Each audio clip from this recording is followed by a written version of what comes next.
ഇതെന്താണെന്ന് മനസ്സിലായോ? ഇത് കുടംപുളി ഇട്ട് വെച്ച പോർക്ക് കറിയാണ്. ഈ കറി വെച്ചതിൻ്റെ വീഡിയോ ആണ് ഇന്നത്തെ വീഡിയോ. ഒരു മൺചട്ടിയിൽ ഒരു 3/4 കിലോ പന്നിയിറച്ചി പോർക്ക്, എല്ലും തോലും ഇറച്ചിയും കൂടെ ഉള്ളത് നമ്മൾ കഴുകി പെറുക്കി വെള്ളം കളഞ്ഞ് വാരിയെടുത്തിട്ടുണ്ട്. ഇത് നമുക്കിനി കുറച്ച് മഞ്ഞൾ പൊടി, അതുപോലെ കാശ്മീരി മുളക് പൊടി, അല്പം ഉപ്പ്, ഇത്രയും തിരുമ്മി നന്നായിട്ട് അരമണിക്കൂർ വയ്ക്കാം. പോരാത്ത ഉപ്പും മുളകുമൊക്കെ നമുക്ക് പിന്നെ ചേർക്കാം.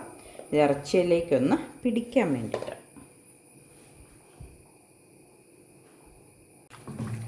ഇങ്ങനെ തിരുമ്മി അരമണിക്കൂർ നമുക്കിവിടെ മൂടി വയ്ക്കാം. ആ സമയത്തിന് കൊച്ചുള്ളി, ഇഞ്ചി, വെളുത്തുള്ളി, കറിവേപ്പില ഇങ്ങനെയുള്ള കാര്യങ്ങളെല്ലാം നമുക്ക് റെഡിയാക്കിക്കൊണ്ട് വരാം. ആ സമയത്തിന് ഇതിവിടെ ഇരുന്നൊന്ന് ഇത് നമുക്ക് കുടംപുളി ഇട്ട് പറ്റിക്കാൻ വേണ്ടിയിട്ടാണ്.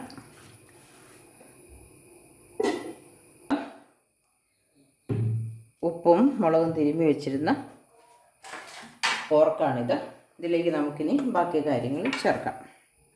അങ്ങനെ ചേർക്കാനുള്ള കാര്യങ്ങൾ ഇഞ്ചിയും വെളുത്തുള്ളിയും കൊച്ചുള്ളി കീറുന്നൊന്നുമില്ല, നല്ല രീതിയിൽ ചേർക്കുന്നുണ്ട്. പിന്നെ ഒരല്പം ഉള്ളിയുടെ ഇലയുണ്ട്. നമുക്ക് ഈ മുളകും കൂടി ഒന്ന് കീറിയിടാം. ഇനി നമുക്ക് 2 കഷ്ണം പുളി ഇട്ട് കൊടുക്കാം. ഇനി ഇതിനകത്തേക്ക് ബാക്കി പോരാത്ത മസാലകൾ, പൊടികൾ ചേർത്ത് കൊടുക്കാം. അതിനായിട്ട് ചീനച്ചട്ടി അല്ലെങ്കിൽ അടുപ്പത്ത് വെച്ചിട്ടുണ്ട്. വെള്ളം പറ്റി നമുക്കല്പം എണ്ണ ഒഴിച്ചു കൊടുക്കാം. നമുക്കല്പം കടുകിട്ട് കൊടുക്കാം. പുളി ഇടുന്നതല്ലേ, 2-3 ഉലുവ ഇടാം.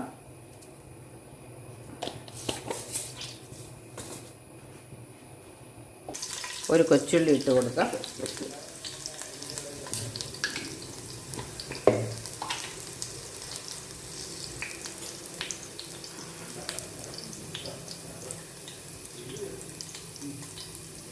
ഒരൽപ്പം പുളി ഇട്ട് പറ്റിക്കുന്നതായതുകൊണ്ടും പന്നിയിറച്ചി ആയതുകൊണ്ടും ഒരൽപ്പം കുറച്ച് മതി മല്ലിപ്പൊടി, ഒപ്പം തന്നെ മുളക് പൊടി. സാധാരണ മല്ലിപ്പൊടിയല്ലേ കൂടുതലിടുന്നത്. ഇനി ഗരം മസാല പോരെങ്കിൽ വേണമെങ്കിൽ നമുക്ക് അവസാനം ഇട്ട് കൊടുക്കാം. ഈ കെടുത്തി ഇതൊന്ന് എണ്ണയ്ക്കകത്ത് ഇടുന്ന പൊടികളൊന്ന് മൂത്ത് വരട്ടെ. ഇനി നമുക്ക് മഞ്ഞൾ പൊടിയും കൂടി ഇടാം. മഞ്ഞൾ പൊടി ആദ്യം എണ്ണയ്ക്കകത്ത് ഇട്ട് കഴിഞ്ഞാൽ അത് കരിഞ്ഞു പോകില്ല.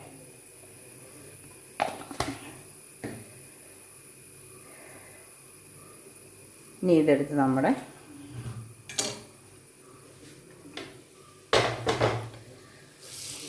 ഇറച്ചിക്കകത്തോട്ട് ഒഴിക്കാം.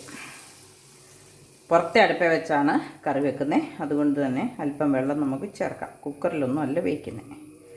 ഇച്ചിരി ചൂടുവെള്ളമാണ് ഒഴിക്കുന്നത്.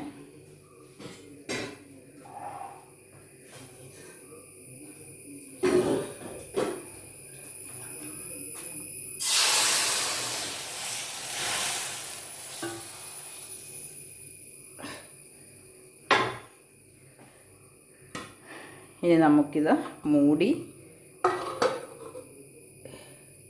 ഉപ്പ് വേണമെങ്കിൽ ചേർക്കാം, വെന്തിട്ട് നോക്കിയിട്ട് ചേർത്താൽ മതി. ഇനി നമുക്കിത് പുറത്തെ അടുപ്പേ കൊണ്ട് വെക്കാം. പോർക്ക് അടുപ്പത്ത് കൊണ്ട് വെച്ചു. നല്ല തീ കത്തിക്കൊണ്ടിരിക്കുന്ന അടുപ്പാണ്. നമ്മൾ കഞ്ഞി വെച്ച അടുപ്പാണ്, അതുകൊണ്ട് നല്ല തീക്കനമുണ്ട്. കഞ്ഞി വെച്ച് വാങ്ങിയിട്ട് അടുപ്പിൽ വെക്കണം. നമ്മളല്ലെങ്കിൽ ഇറച്ചിയൊക്കെ വെക്കുമ്പം, അല്ല തോരൻ കറിയൊക്കെ വെക്കുമ്പോൾ ശ്രദ്ധിക്കേണ്ട ഒരു കാര്യം എന്താണെന്ന് വെച്ചാൽ തീ കത്ത് പിടിച്ചിട്ടേ വെക്കാവുള്ളൂ. അതുപോലെ മൂട പാത്രത്തിനെക്കാട്ടിൽ അല്പം ചെറുതായിരിക്കണം. അതല്ലെങ്കിൽ മൂടയുടെ ഇടയ്ക്കോടെ നമ്മുടെ പാത്രത്തിനകത്തേക്ക് പുക കയറും. കത്തിക്കൊണ്ടിരിക്കുകയാണെങ്കിൽ പുക വരില്ലല്ലോ. നല്ല കത്തിക്കാനുണ്ട്. ഇനിയിപ്പോൾ ഈ അടുപ്പത്തേക്ക് ഒന്നും കത്തിക്കണ്ട. ആ വിറക് ഇടയ്ക്കിടയ്ക്കൊന്ന് തിരിച്ചും മറിച്ചും വെച്ച് കൊടുത്താൽ മാത്രം മതി. എന്തായി നിന്ന് നോക്കി ഒന്ന് ഇളക്കിയിട്ട് കൊടുക്കാം. നന്നായിട്ട് തിളയ്ക്കുന്നുണ്ട്. അപ്പം ഞാൻ അതുകൊണ്ട് ഒരു വിറക് മാറ്റി വെച്ചു. തിളയ്ക്കുന്നുണ്ട്. കുറച്ചൊക്കെ ഒന്ന് വെന്തിട്ടുണ്ട്. നമുക്ക് ഒന്ന് നോക്കാം. ഉപ്പ് നോക്കിയിട്ട് ഉപ്പുണ്ട്. പുളിയും ഇറങ്ങി തുടങ്ങിയിട്ടുണ്ട്.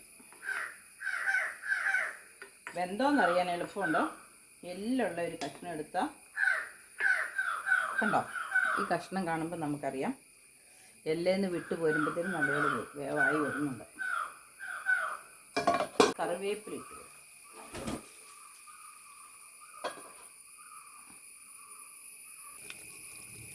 ഇതിനകത്ത് തേങ്ങാപ്പാൽ പിഴിയുന്നവരും തേങ്ങ വറുത്തരച്ച് ചേർക്കുന്നവരൊക്കെ ഉണ്ട്. ഇതിപ്പം വെറുതെ മുളകിട്ട് പറ്റിക്കുന്നത് മാത്രമേ ഉള്ളൂ, പുളിയിട്ട്.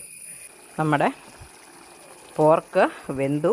നമുക്കിനി അതെടുത്ത് അകത്ത് കൊണ്ടുപോയി വയ്ക്കാം. കറി കണ്ടോ, മുറ്റത്തെ അടുപ്പിൽ നിന്ന് തിളച്ചോണ്ടിരുന്ന് വാങ്ങിക്കൊണ്ട് പോകുന്നതാണ്. ഇപ്പോഴും അത് തിളച്ചോണ്ട് തന്നെ ഇരിക്കണം. തിള നിന്നപ്പോഴത്തേനും അതിൻ്റെ വെള്ളം ഒട്ടുമില്ല.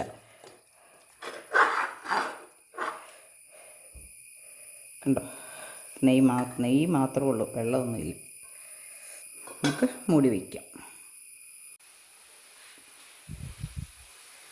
അപ്പം നമ്മുടെ സ്വാദിഷ്ടമായ പുളിയിട്ട് പറ്റിച്ച പോർക്ക് റെഡി ആയിട്ടുണ്ട്. അപ്പോൾ അതിൻ്റെ എല്ലാ പണിയും കഴിഞ്ഞു. അപ്പോൾ ഇന്നത്തെ വീഡിയോ ഇത്രയേ ഉള്ളൂ. എല്ലാവരും പുളി ഇട്ടിട്ട് ഇടയ്ക്ക് പോർക്ക് ട്രൈ ചെയ്യുക.